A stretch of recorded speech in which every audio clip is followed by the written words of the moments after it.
Non, sachez tout de même qu'un peu de sel autour de la maison ou une culotte mise à l'envers suffirait à faire fuir le dormice.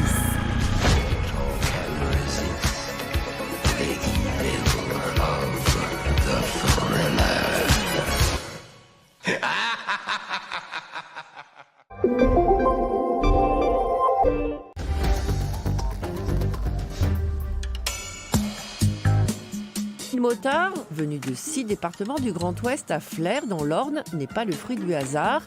Le maire de la ville est aussi président du Conseil national de la sécurité routière. Je suis vraiment persuadé que si cette mesure est appliquée et si elle est contrôlée, on obtiendra les 300 à 400 morts en moins. Dès le 1er juillet, la mesure sera expérimentée pendant 2 ans.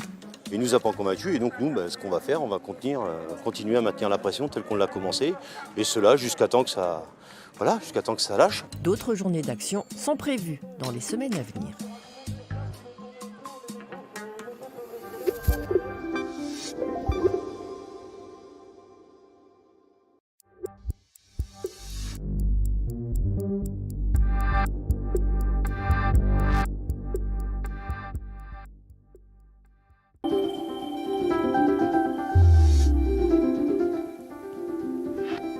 Je vous souhaite de passer un très agréable dimanche. Allez, encore un peu de patience. Il est vrai qu'aujourd'hui, une perturbation qui était sur le nord-ouest du pays glisse vers la Normandie, donnant quelques gouttes de pluie.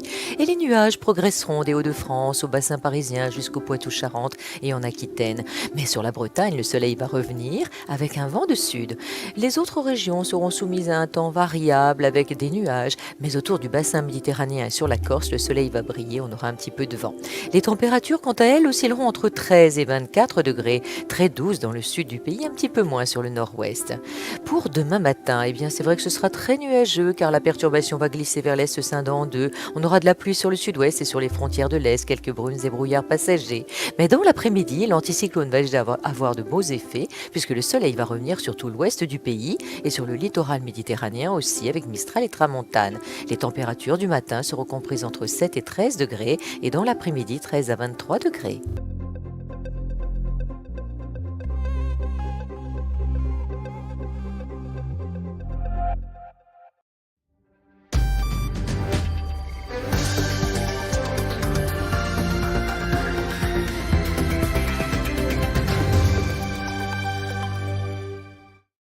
Bonjour à tous, il est 16h30 sur France Info.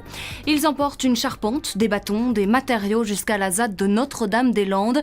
2000 opposants aux expulsions marchent en ce moment vers les bois avec un objectif, reconstruire un lieu collectif détruit dans la semaine. Des affrontements ont eu lieu ce matin, plusieurs centaines de manifestants face aux gendarmes qui ont fait usage de gaz lacrymogène.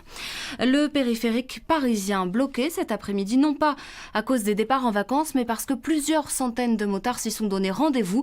Des motards en colère contre l'abaissement de la vitesse à 80 km/h sur le réseau secondaire. Autre rassemblement en cours, cette fois devant l'Assemblée nationale à Paris, sur l'aire de Bella Ciao, où des manifestants protestent contre le projet de loi Asile et Immigration. Ils le jugent rétrograde et trop ferme sur l'accueil